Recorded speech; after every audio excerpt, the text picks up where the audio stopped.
wasn't loud when it began, no thunder rolling through the land, just a quiet little crack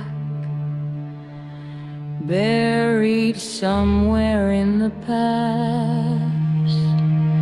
A missed call, a hidden truth, a promise bent instead of broken, tiny fractures in the glass, growing larger every day.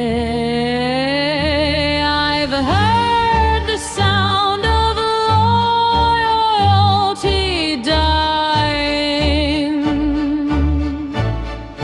and it sounds a lot like silence,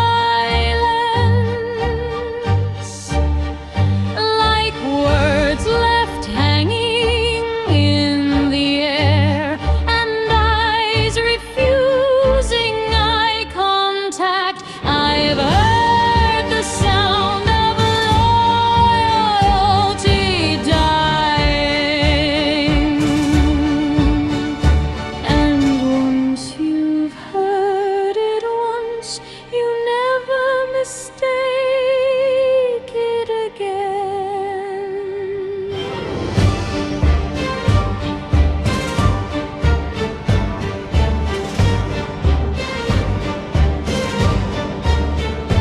By the time the knife arrived, the betrayal wasn't new. It had already happened slowly, long before I knew.